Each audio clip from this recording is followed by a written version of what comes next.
Mystery deepens in the Wendelle Stevens Groom Lake case by Melissa Osaki, August 14th, 2024. We have an endless yearning that perpetually drives us forward in the pursuit of knowledge and wisdom. As we hurtle through the universe on this beautiful blue world, we should remember that the journey is just as important as the destination.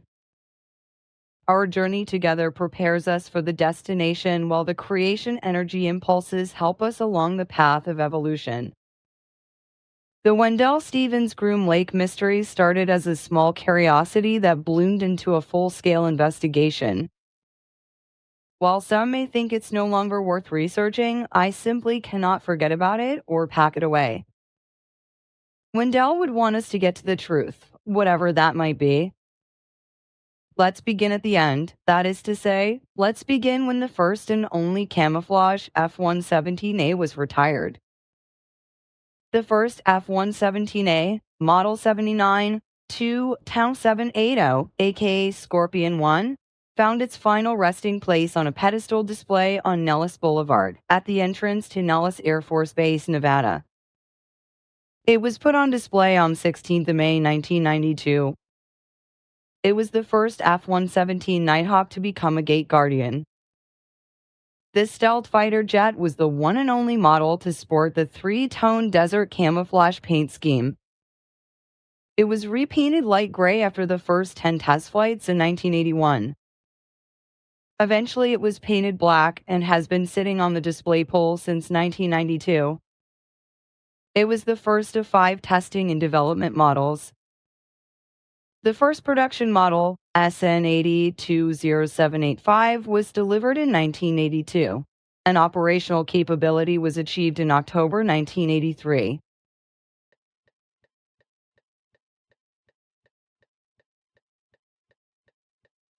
Time mystery. A few months ago, I was made aware of 2 photographs that were sold by Wendelle Stevens in the mid to late 90s. The details around these images are sparse, but they were sold or distributed by Wendelle Stevens as part of his UFO collection. I know of at least one person who actually received these 2 photos from Wendelle Stevens. To our knowledge, these photos were never widely circulated, but as you'll see below, Wendelle's handwriting appears on the back, providing information about the date and location of the event. These photos were alleged to have been taken in December 1994 by an anonymous resident in Pensacola, Florida. This information may seem perplexing at first, but the evidence shows that the alleged date is impossible, and therefore also illogical. We have to ask ourselves if this was part of Wendelle's efforts to keep his silence about the trip to Groom Lake with Ascot. We have to consider whether Ascot informed Wendelle about everything before it happened. Being a time traveler would afford her knowledge of future events, which in turn could lead to a scenario that would take years to solve. We are unable to ask Wendelle any of these questions, but we can examine the evidence and uncover the facts so that the full picture finally reveals itself. Why would Ascot and Wendelle put themselves in danger and go to so much trouble if they were going to destroy all the films and images? That's not to say that it didn't happen, but it's still perplexing nonetheless. Ascot had the ability to look into the future and see whether Wendelle was in danger prior to taking the trip. It makes more sense that he would leave the photos hidden somewhere until he could no longer be harmed by the details surrounding them. Everything we know points to the facts that were laid out by Ptah in Contact Report 758. These facts were also confirmed by a series of in-depth analyses. Ascot also told me that she had entrusted Wendelle Stevens with the date and location of an upcoming secret test flight concerning a secret new type of fighter aircraft called F-117A, which would take place in the month of June 1981 in an area called Groom Lake.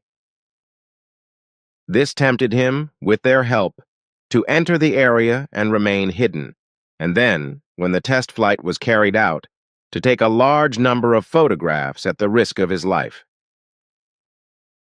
If he had been noticed by the many guards who secured the whole area, then, as Askett said, he would have been shot immediately and without prompting. And while I am at it, and I am talking about shots of a fighter plane, I want to ask you what happened in the so-called My Winkle, where similar shots were also taken, when my daughter Sim Yase and her flying apparatus were pursued by a Swiss Air Force fighter plane, which had a special meaning, as my daughter mentioned. And with that short statement, where similar shots were also taken, we know that the photographs of the F-117 were indeed taken. The 1994 photographs. We have 2 photographs of an unidentified flying object with the F-117 Nighthawk stealth fighter jet.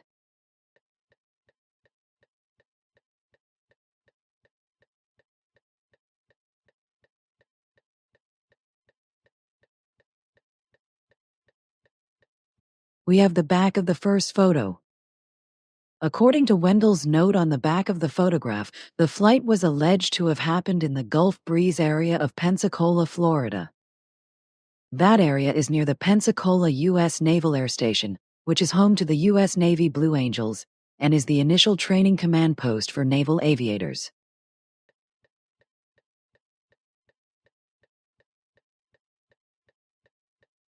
Photos found by Michael Horn in Moab, Utah. They are clearly photos of the same objects from the alleged 1994 photos. In Michael's photos, we can see the bottom edge of the older and time-warped prints. We can also see the glare on the photo on the left from the camera flash. That glare does not appear on the 1994 photos, which is likely due to cropping. The photographs found by Michael Horn are copies of older prints. Wendelle Stevens or someone else laid out the older photos on a table or floor and took new photographs of the prints. According to Billy Meyer in Contact Report 877, Wendelle Stevens destroyed the original prints because they were too hot.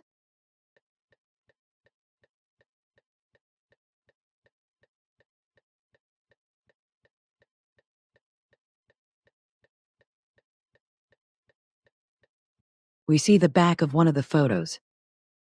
We know from the Kodak photo specialist that Michael's photographs were developed on photo paper consistent with the film labs in the 1980s.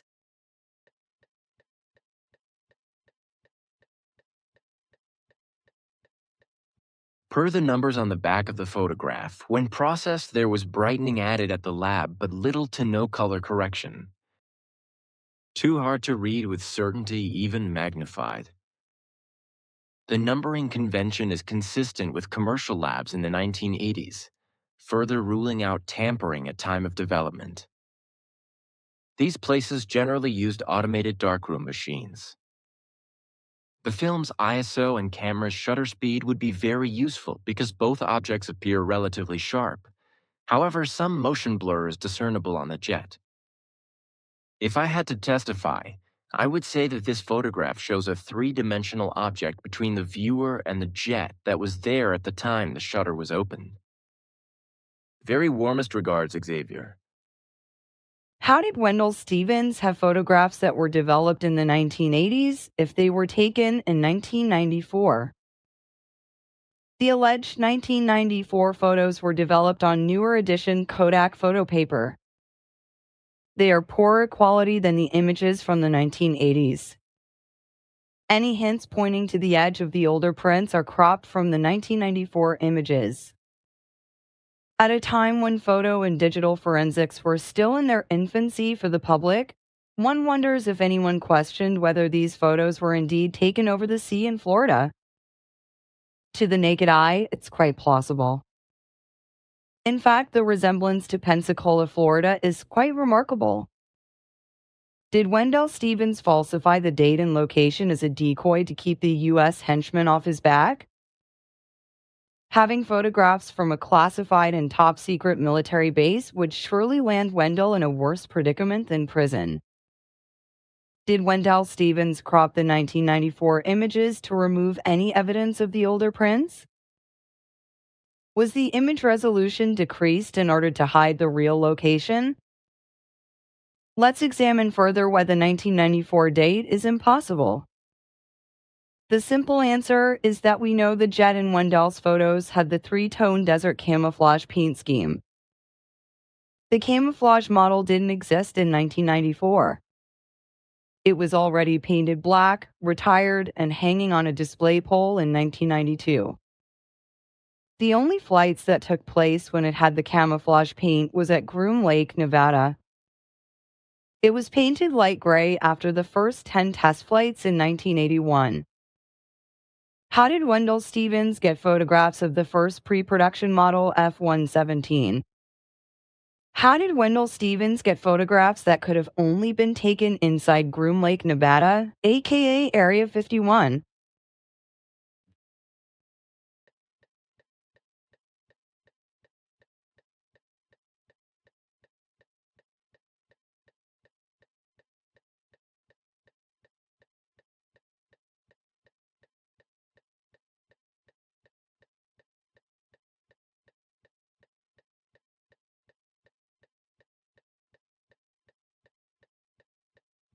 Let's take a look at the Gulf Breeze area of Pensacola, Florida.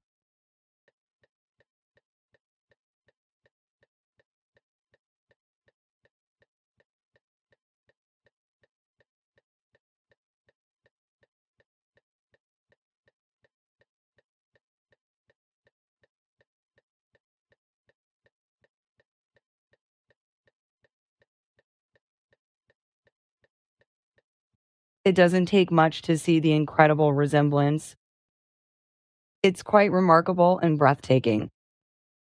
And since I don't have the option to ask Wendelle about this event, I can only rely on the evidence. At first glance, the location greatly resembles the Gulf Breeze area of Pensacola, Florida. Upon closer review, it's harder to see the resemblance.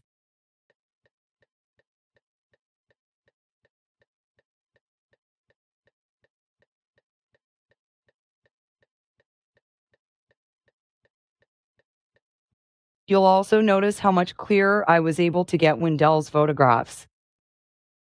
There could be a very simple reason for that. Contact report. 877.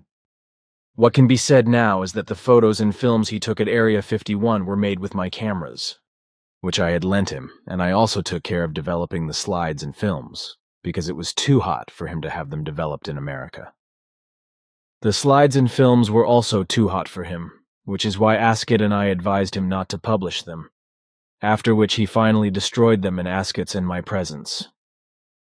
Billy's camera was stock on Infinity. Infinity focus allows the lens to focus on objects that are far away.